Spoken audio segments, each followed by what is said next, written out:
All right, family, I gotta say this so I can keep count. This is the third short video that I'm doing, and I do 5 minute ones, right, where I could send them over to, like I said, my Stream Live TV.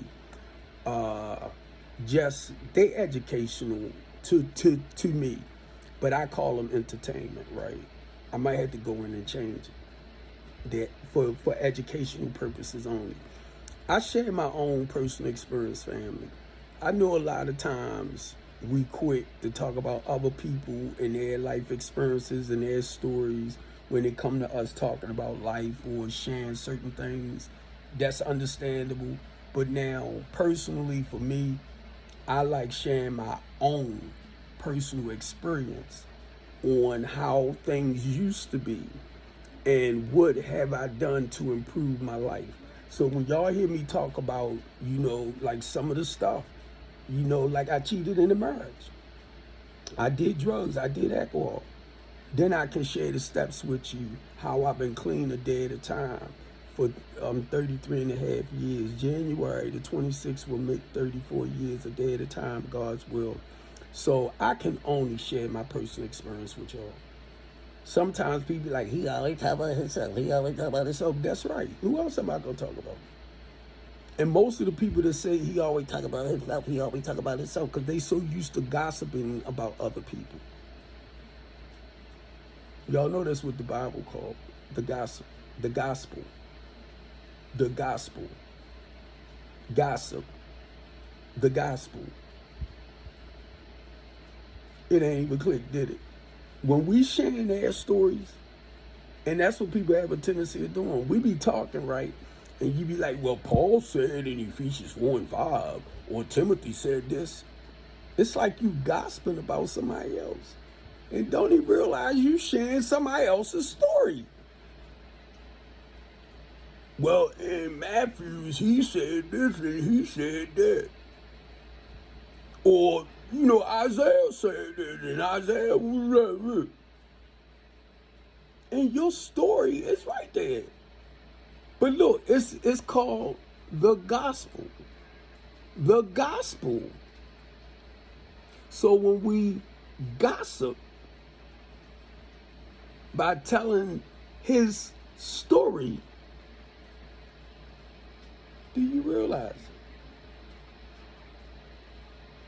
I didn't say it like that early on.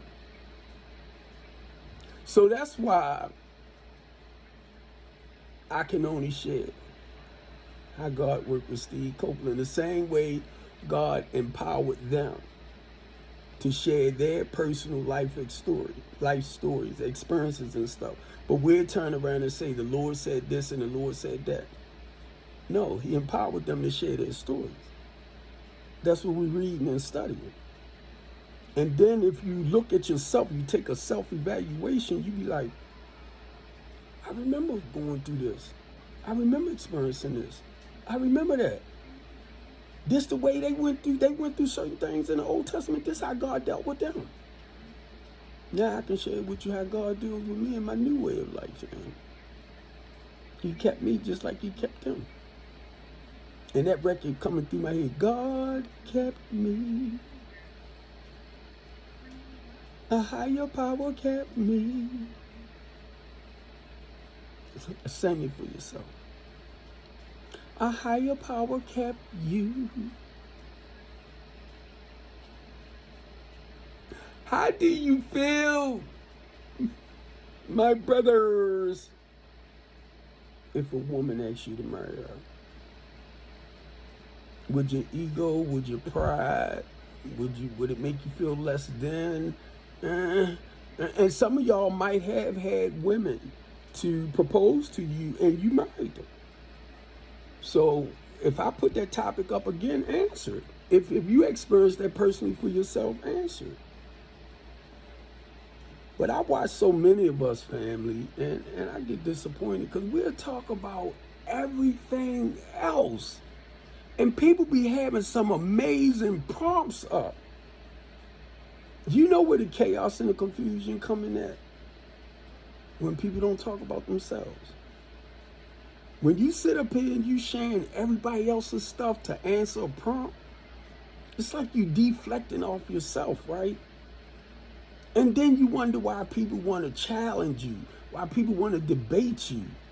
When I shared my story, it was told to me to make sure I tell people I'm not practicing certain behaviors now. That was like 15 years ago, 20 years ago, 10 years ago.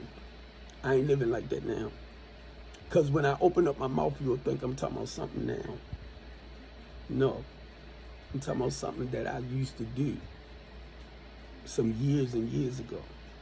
Years. And you learn from your mistakes in life. So I'm sharing part of the mistakes that I made, but then I'm going through into the process of letting you know what I was able to do one step at a time as far as coming up out of it and not practicing that again just for the day. But I'm going to make other mistakes.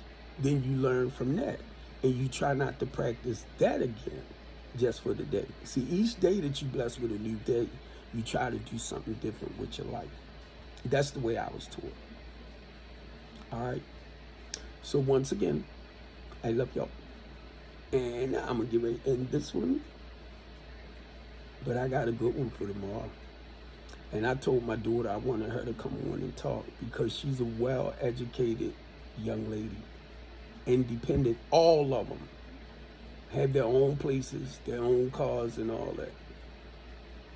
And to some guys that don't live up to their standards, but they want to be a part of their lives, they feel intimidated by them. Why would you feel intimidated by a successful woman if she's willing to let you in? Do what you can do. That's all. All right, family. I love y'all. And Mr. Copeland is out again. Okay?